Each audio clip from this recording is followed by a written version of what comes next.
Hello guys, ഇന്ന് ഞാനിവിടെ share ചെയ്യാൻ പോകുന്നത് ഒരു EC2 സെർവറിൻ്റെ AMI എങ്ങനെ എടുക്കാവുന്നതാണ്. അപ്പോൾ ഓൾറെഡി എൻ്റെ ഒരു സെർവർ റണ്ണിങ് ആണ്, അതിൻ്റെ AMI ആണ് ഞാൻ എടുക്കാനായിട്ട് പോകുന്നത്. അപ്പോൾ നമുക്ക് നോക്കാം. ഇപ്പോൾ ഞാനിപ്പോൾ നിൽക്കുന്നത് EC2ൻ്റെ ഡാഷ്ബോർഡിലാണ്, അതേപോലെ ഒഹിയോ എന്ന് പറഞ്ഞ റീജിയനിലാണ്. അപ്പോൾ നമുക്ക് ആദ്യം തന്നെ ഇൻസ്റ്റൻസിൻ്റെ സെക്ഷനിൽ പോയിട്ട് ഏതൊക്കെ ഇൻസ്റ്റൻസ് ആണ് ഉള്ളതെന്ന് നമുക്കൊന്ന് ചെക്ക് ചെയ്യാം. ഇവിടെ വെബ് സെർവറുണ്ട്, DB സെർവറുണ്ട്. ഞാൻ വെബ് സെർവറിൻ്റെ AMI ആണ് എടുക്കാനായിട്ട് പോകുന്നത്. അപ്പോൾ അതിപ്പോൾ റണ്ണിങ് സ്റ്റേജിലാണ് നിൽക്കുന്നത്. അതുപോലെ ഞാൻ AMI എടുക്കുന്നതിന് മുന്നേ നമുക്ക് ഫസ്റ്റ് AMIയിൽ എന്തെങ്കിലും ഉണ്ടോ എന്ന് ആദ്യം ചെക്ക് ചെയ്യാം. അതുപോലെ സ്നാപ്ഷോട്ടും ചെക്ക് ചെയ്യാം. ഇപ്പോൾ AMIയിൽ വന്നു കഴിഞ്ഞാൽ ഓൺഡ് ബൈ മീ ആണ്, അവിടെ എനിക്ക് ബ്ലാങ്ക് ആണോ ഒന്നുമില്ല. അതുപോലെ പബ്ലിക്കും പ്രൈവറ്റും ഉണ്ട്. പ്രൈവറ്റ് എന്ന് ഉദ്ദേശിക്കുന്നത് ആരും എനിക്ക് ഷെയർ ചെയ്തതും, പബ്ലിക് എന്ന് ഉദ്ദേശിക്കുന്നത് പബ്ലിക്കലി അവൈലബിൾ ആയിട്ടുള്ള AMIs ആണ്. അപ്പോൾ ഇപ്പോൾ എൻ്റെ ഒന്നും ക്രിയേറ്റ് ചെയ്തിട്ടില്ല. അപ്പോൾ അതുപോലെ നമുക്ക് സ്നാപ്ഷോട്ടും കൂടി ഒന്ന് ചെക്ക് ചെയ്യാം. സ്നാപ്ഷോട്ടിൻ്റെ സെക്ഷനിൽ വന്നു കഴിഞ്ഞാൽ സ്നാപ്ഷോട്ടും ബ്ലാങ്ക് ആണോ ഒന്നുമില്ല. അപ്പോൾ നമ്മളൊരു AMI ക്രിയേറ്റ് ചെയ്യുമ്പോൾ ഓട്ടോമാറ്റിക്കായിട്ട് സ്നാപ്ഷോട്ടും വരും. ആ സ്നാപ്ഷോട്ട് ഡിപ്പെൻഡ് ചെയ്തിട്ടാണ് AMI നിൽക്കുന്നത്. അപ്പോൾ AMI എടുക്കുന്നതിൻ്റെ ഗുണം എന്താണെന്ന് വെച്ച് കഴിഞ്ഞാൽ എത്ര വോളിയോ ഉണ്ടോ ആ എല്ലാത്തിൻ്റെയും വോളിയോ ക്രിയേറ്റ് ആവുന്നതാണ്. പക്ഷേ സ്നാപ്ഷോട്ട് എടുക്കണമെങ്കിൽ ആ ഒരു EBS വോളിയത്തിൻ്റെ സ്നാപ്ഷോട്ട് മാത്രമേ നമുക്ക് എടുക്കാനായിട്ട് പറ്റുള്ളൂ. അതാണ് AMI സ്നാപ്ഷോട്ട് തമ്മിലുള്ള വ്യത്യാസം. ഇപ്പോൾ ഞാനിപ്പോൾ വെബ് സെർവർ സെലക്ട് ചെയ്തു. അതിൻ്റെ ആക്ഷനിൽ പോയി കഴിഞ്ഞാൽ താഴത്ത് ഇമേജ് ആൻഡ് ടെംപ്ലേറ്റ് സെലക്ട് ചെയ്യുക. അവിടെ ക്രിയേറ്റ് ഇമേജ് കൊടുക്കുക. അപ്പോൾ ഞാനിപ്പോൾ നിൽക്കുന്നത് ഇമേജ് ക്രിയേറ്റ് ചെയ്യാനുള്ള സെക്ഷനിലാണ്. ഓൾറെഡി ഞാൻ വെബ് സെർവറാണ് ചൂസ് ചെയ്തത്. അതിൻ്റെ ഐഡിയാണ് കാണിച്ചിരിക്കുന്നത്. അതേപോലെ തന്നെ ഇമേജ് നെയിം എന്താണോ വേണ്ടത് അതൊന്നും നിങ്ങൾക്ക് കൊടുക്കാവുന്നതാണ്. ഞാൻ വെബ് സെർവർ തന്നെയാണ് കൊടുക്കുന്നത്. പിന്നെ ഇമേജ് ഡിസ്ക്രിപ്ഷനിൽ നിങ്ങൾക്ക് ഇഷ്ടമുള്ളത് തന്നെ കൊടുക്കാം. അപ്പോൾ എന്തിനു വേണ്ടിയാണ് ഇമേജ് എടുക്കുന്നത് അങ്ങനെയുള്ള കാര്യങ്ങൾക്ക് സ്പെസിഫൈ ചെയ്യാവുന്നതാണ്. പിന്നെ നോ റീബൂട്ട് എന്ന് പറഞ്ഞ സെക്ഷൻ നിങ്ങളെപ്പോഴും എനേബിൾ ചെയ്തിട്ട് വേണം AMI എടുക്കാനായിട്ട്, അല്ലെങ്കിൽ അത് റീബൂട്ട് വരും. അത് റീബൂട്ട് ആവാതിരിക്കാൻ വേണ്ടിയാണ് നമ്മൾ ആ എനേബിൾ ചെക്ക് ബോക്സ് ടിക്ക് ചെയ്യുന്നത്. അപ്പോൾ അത് ടിക്ക് ചെയ്തിട്ട് വേണം നമ്മൾ AMI എടുക്കാനായിട്ട് ഫസ്റ്റ്. പിന്നെ ഇപ്പോൾ ഇവിടെ ഒരു EBS വോളിയാണ് ഉള്ളത്, റൂട്ട് വോളിയാണ്, അതിൻ്റെ AMI ആണ് എടുക്കുന്നത്. അപ്പോൾ ഇതിൻ്റെ സ്നാപ്ഷോട്ടായിരിക്കും നമുക്ക് ക്രിയേറ്റ് ആവുന്നത്. അപ്പോൾ ഞാനിപ്പോൾ ചെക്ക് ബോക്സ് ടിക്ക് ചെയ്യുവാണ്. അതെല്ലാം വോളിയം ഇപ്പോൾ ഒന്നേ ഉള്ളൂ. നമുക്ക് സൈസ് കൂട്ടണമെങ്കിൽ ഇവിടെ കൂട്ടാനുള്ള ഒരു ഓപ്ഷൻ ഉണ്ട്. പിന്നെ ഡിലീറ്റ് ഓൺ ടെർമിനേഷനുള്ള ഓപ്ഷൻ നമുക്ക് മാറ്റണമെങ്കിൽ മാറ്റാം, എനേബിൾ എനേബിൾ ചെയ്യാം. ഞാൻ ഇപ്പോൾ ഡിഫോൾട്ട് ഓപ്ഷൻ തന്നെയാണ് ചൂസ് ചെയ്യുന്നത്. അതിൽ താഴത്തേക്ക് വന്നു കഴിഞ്ഞാൽ നമുക്ക് ടാഗിനെയും കൊടുക്കാനുള്ളൊരു ഓപ്ഷൻ ഉണ്ട്. അപ്പോൾ ടാഗ് ഇമേജ് ആൻഡ് സ്നാപ്ഷോട്ട്, അപ്പോൾ അവിടെ അത് സെലക്ട് ചെയ്തിട്ട് കൊടുക്കുകയാണെങ്കിൽ ആ AMIക്കും സ്നാപ്ഷോട്ടിനും സെയിം നെയിം തന്നെ ആയിരിക്കും വരുന്നത്. കണ്ടുപിടിക്കാനായിട്ട് എളുപ്പമായിരിക്കും. ഡിഫറെൻറ്റ് നെയിം കൊടുക്കണമെങ്കിൽ ഡിഫറെൻറ്റ് നെയിം നെക്സ്റ്റ് ടാബിൽ സെക്ഷൻ ചൂസ് ചെയ്ത് കഴിഞ്ഞാൽ അങ്ങനെയും കൊടുക്കാവുന്നതാണ്. എന്നിട്ട് ക്രിയേറ്റ് ഇമേജ് കൊടുക്കുക. അത് നിങ്ങൾ അടുത്ത സെക്ഷനാണ് ചൂസ് ചെയ്യുന്നതെങ്കിൽ നിങ്ങൾ സെപ്പറേറ്റ് ആയിട്ട് കൊടുക്കേണ്ട ഒരു ഇമേജിനും സ്നാപ്ഷോട്ടിനും സെപ്പറേറ്റ് നെയിം കൊടുക്കേണ്ടി വരും. ഞാൻ ഫസ്റ്റ് ഓപ്ഷനാണ് ചൂസ് ചെയ്യുന്നത്. നെയിം എന്ന് പറഞ്ഞു കൊടുത്തു, വെബ് സെർവർ എന്ന് പറഞ്ഞു കൊടുത്തു. AMIക്ക് സ്നാപ്ഷോട്ടിനും സെയിം നെയിം തന്നെ വരും. ഞാൻ ക്രിയേറ്റ് കൊടുത്തു. ഇപ്പം വെബ് സെർവറിൻ്റെ AMI ക്രിയേറ്റ് ചെയ്യാനായിട്ട് കൊടുത്തിട്ടുണ്ട്. അതിൻ്റെ സ്റ്റാറ്റസ് പെൻഡിങ് ആണ്. ഇപ്പോൾ അത് നിങ്ങളുടെ EBS വോളിയം എന്തോരം സ്പേസ് ഉണ്ടോ അതനുസരിച്ച് ടൈം എടുക്കും. ഇപ്പോൾ എൻ്റെ 8 GB ആയതുകൊണ്ട് പെട്ടെന്ന് കഴിയും. ഇപ്പോൾ 100 GB ഒക്കെയുള്ള സ്നാപ്ഷോട്ടാണെങ്കിൽ ഒരുപാട് ടൈം എടുക്കും എൻ്റെ AMI ക്രിയേറ്റ് ആയിട്ട് വരാൻ. അതുപോലെ സ്നാപ്ഷോട്ടിൽ വന്നു കഴിഞ്ഞാൽ നിങ്ങൾക്ക് കാണാനായിട്ട് പറ്റും, അതും പെൻഡിങ് സ്റ്റേജിലാണ്.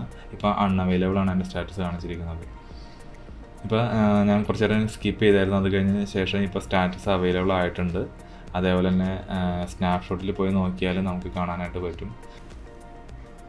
ഇപ്പോൾ ഞാനിപ്പോൾ സ്നാപ്ഷോട്ടിലെടുക്ക് പോവുകയാണ്. അവിടെ എന്താണ് സ്റ്റാറ്റസ് എന്ന് ചെക്ക് ചെയ്യാൻ വേണ്ടി അവിടെയും റിഫ്രഷ് ചെയ്ത് കഴിഞ്ഞപ്പോൾ അതും കംപ്ലീറ്റ് ആയിട്ടുണ്ട്. പ്രോഗ്രസ് കംപ്ലീറ്റഡ് 100% കംപ്ലീറ്റ് ആയിട്ടുണ്ട്.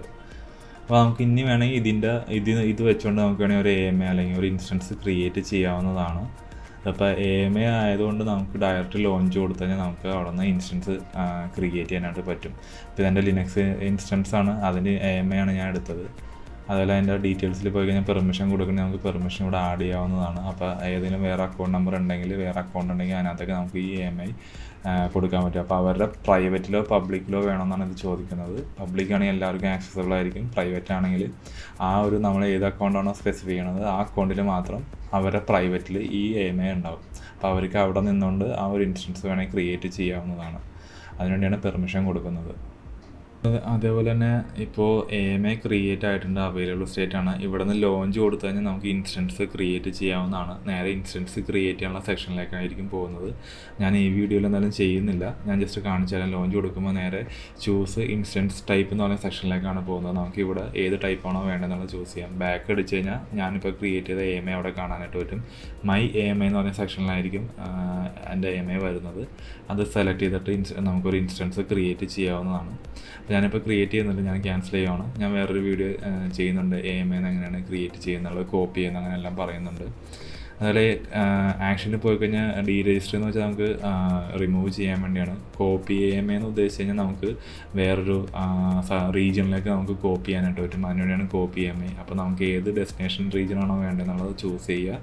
നമുക്ക് അവിടെ അങ്ങോട്ട് കോപ്പി ചെയ്തതിന് ശേഷം നമുക്ക് അവിടെ ആ റീജിയനിൽ നമുക്ക് ഈ സെർവറിനെ ക്രിയേറ്റ് ചെയ്യാവുന്നതാണ്. അപ്പോൾ അവിടെ ഏത് നെയിമാണ് വേണ്ടത്, ഡിസ്ക്രിപ്ഷൻ എന്താണ്, അങ്ങനെയുള്ള കാര്യങ്ങളൊക്കെ വേണമെങ്കിൽ കൊടുക്കണം. അപ്പോൾ ഞാനിപ്പോൾ AMA ക്രിയേറ്റ് ചെയ്യണമെന്ന് എങ്ങനെയാണെന്നുള്ളത് ഞാൻ പറഞ്ഞു. ഇനി ഇത് എങ്ങനെ റിമൂവ് ചെയ്യാമെന്നുള്ളത് നോക്കാം.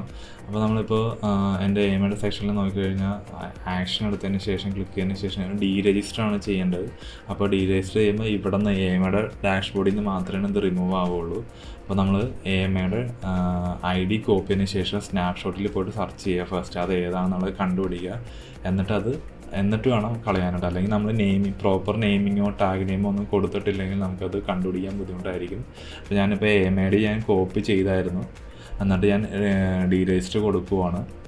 അതേപോലെ ഞാൻ സ്നാപ്ഷോട്ടിൻ്റെ വേറൊരു പേജ് ഞാൻ എടുത്ത് വെച്ചിട്ടുണ്ട്. ഇവിടെ ഞാൻ ഫൈൻഡ് ചെയ്യുകയാണ്, ഫിൽറ്റർ ചെയ്യുകയാണ്. അപ്പോൾ എനിക്ക് ആ AMAയുടെ ഏതാണെന്നുള്ളത് സ്നാപ്ഷോട്ട് ഏതാണെന്നുള്ളത് കിട്ടിയിട്ടുണ്ട്. എന്നിട്ടാണ് ഞാൻ ഡീരജിസ്റ്റർ ചെയ്യുന്നത്. അപ്പോൾ AMA സെക്ഷനിൽ നിന്ന് ഇത് റിമൂവ് ആയിട്ടുണ്ട്, പക്ഷേ സ്നാപ്ഷോട്ടിൽ ഇതുവരെ റിമൂവ് ആയിട്ടില്ല. അപ്പോൾ ഇവിടെ നിന്ന് നമ്മൾ റിമൂവ് ചെയ്താൽ മാത്രമേ നമ്മുടെ സ്റ്റോറേജ് സ്പേസ് നമുക്ക് പോവുകയുള്ളൂ, അല്ലെങ്കിൽ ഇത് എപ്പോഴും സ്റ്റോറേജ് സ്പേസ് ഇത് എടുക്കും. നമ്മളിപ്പോൾ ടാഗ് നെയിം പ്രോപ്പറായിട്ട് കൊടുത്തുകൊണ്ട് നമുക്ക് വെബ് സെർവറാണെന്ന് ഐഡൻറ്റിഫൈ ചെയ്യാൻ പറ്റി, അല്ലെങ്കിൽ അതും കണ്ടുപിടിക്കാൻ പറ്റത്തില്ല. അപ്പോൾ നമ്മൾ ഇവിടെ നിന്ന് ജസ്റ്റ് ആ സ്നാപ്ഷോട്ട് സെലക്ട് ചെയ്തതിന് ശേഷം ഡിലീറ്റ് ചെയ്ത് കൊടുത്തു കഴിഞ്ഞാൽ റിമൂവ് ആയിക്കോളും.